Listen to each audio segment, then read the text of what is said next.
The very first home console of my very own was the N64. I mean, I did have a Game Boy and there were other consoles I had access to through family and friends, but my very first home console I could call my own was the N64. So as you can imagine, I've got quite a soft spot for it. When N64 games started appearing on NSO, I was thrilled. Though trying to play those games with traditional modern controllers is, tricky, to say the least, especially for anyone who's played the original. Plenty of N64 style third-party controllers have come out which addresses this, but for the true nostalgic hit, the best controller to get is the official one through your NSO account. These have been pretty well stocked here in the UK over the last few months, but in some other regions, not so much. They simply sell out too quickly. But what if you could take an existing original N64 controller and make it work wirelessly with your Switch? This is where 8bitdo steps in. They recently released a mod kit to let you do just that. Just think, you could use any colour of N64 controller and have it working wirelessly with your Switch. So I grabbed one and tried it out. Hello fellow gamers, and as you can see, I'm going to do this properly.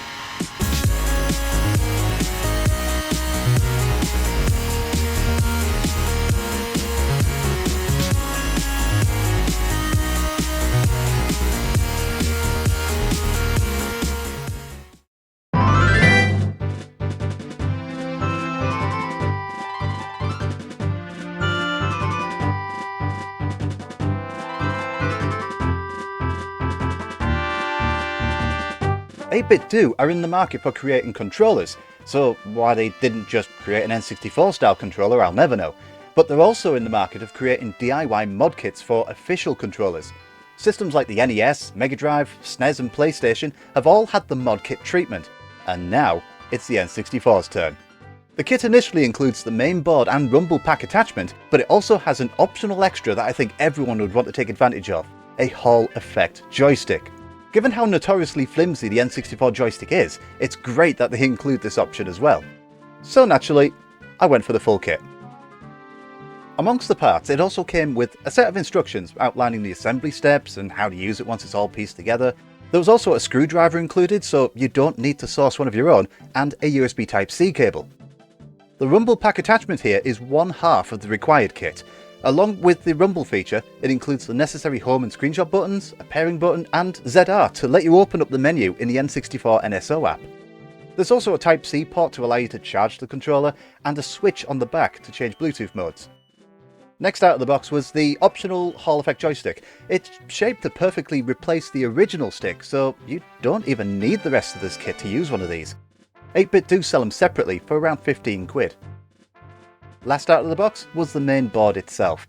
Looking at it, it seems the included 500 mAh battery is glued to the front. It's a 50-20-50 3.7 volt battery.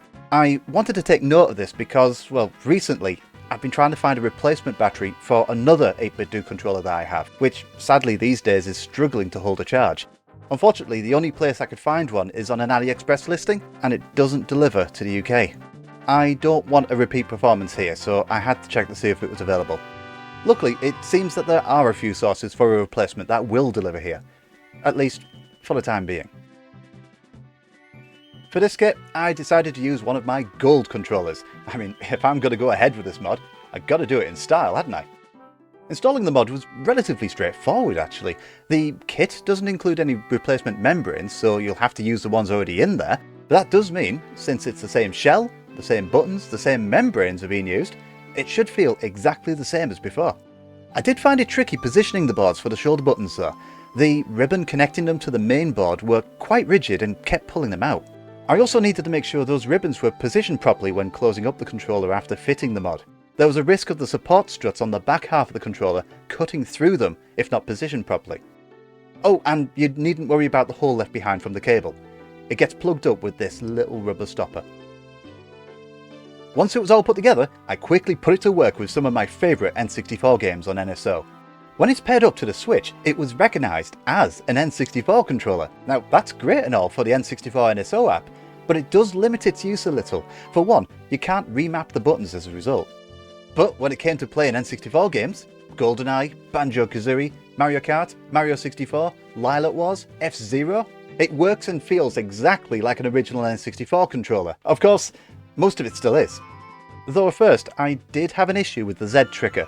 It felt kind of stiff and didn't register presses every time. After opening it up again though, I discovered the membrane for the button wasn't lined up properly inside. Once that was taken care of, it felt perfect afterwards.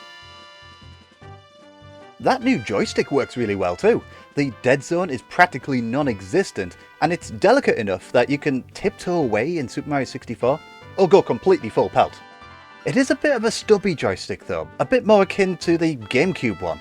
Very different to the tall stick found on the official controller. It also seems to have a button press in it, you know, like an L3 button, but it doesn't get registered by the Switch at all. The different shape does take away from the whole N64 feel a little bit, but I'm not sure the N64 style joystick could be given the Hall effect treatment. Having a more durable stick in the long term would be a better choice for most, given how delicate the original was. The rumble in the attached pack feels pretty good as well. I would say it's a little bit softer than that found on the NSO controller, or even an original rumble pack, but it's plenty enough to make you feel every hit. It's also really handy having that ZR button at the back. It's used to open up the menu when playing the N64 NSO app, and it's nice having it back there out of the way so it can't be accidentally pressed. The home and screenshot buttons work as expected, though the instructions say that this has a turbo feature enabled via that screenshot button. This doesn't work when it's connected to the Switch though, which is a bummer. I also discovered in subsequent tests that the home button doesn't wake the Switch like other controllers can, but besides that and the joystick, the whole package is practically identical to the official NSO controller. Of course, with this mod kit installed, you're not limited to using it on a Switch. Changing over the D input allows it to be picked up over Bluetooth on other devices. On PC, it will happily connect over Bluetooth or the included USB cable, and with a little bit of button mapping, works perfectly fine for playing N64 games on here as well. That turbo feature I mentioned earlier, that works here too. Holding down the button and then pressing screenshot enables it. When I was trying it out with Lilac Wars though, it did sometimes hiccup every now and then, and what was meant to be a rapid fire ended up sometimes firing a charge shot instead. So I don't know, maybe not entirely perfect? On Android devices, it works perfectly fine with the N64 Plus emulator, and likely others as well if you map the controller for them. Though it did seem a bit strange playing on such a small device, with such a large controller.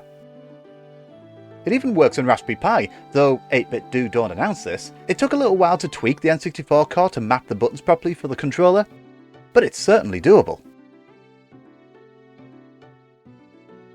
8bitdo's N64 mod kit does a remarkable job of making an existing N64 controller work with modern devices. It's not that difficult to install, and it can even help breathe new life into an old controller. It can be an expensive option though. This full kit may only be around 30 quid, but it obviously requires an actual N64 controller to use. If you don't already have one, those can start from around 20 quid, with rarer colours costing a lot more. You would be better off if you can just get a hold of a faulty controller that's otherwise intact, you know, one that you can revive rather than a working one. It certainly would be cheaper. If you're less fussed about authenticity and just want a more comfortable way of playing N64 games, there are plenty of cheaper alternatives. But you can absolutely consider this if you want to use an official controller and the NSO ones aren't in stock in your region. But I'd say the bonus of this is you can use any colour controller, and it will also work with little effort over Bluetooth on other systems like PC or Raspberry Pi. Whether that's worth the price is entirely up to you. But with that, I'm going to head off, so thanks very much for watching. What do you think of 8bitdo's N64 mod kit? Is it something that you might want to try out, or is it simply not up your street? Let everyone know down below in the comments. And hey, while you're down there, a like for the video is always appreciated, and there's always that subscribe button if you want to hear more from me. Thanks again for watching, and I'll catch you all next time.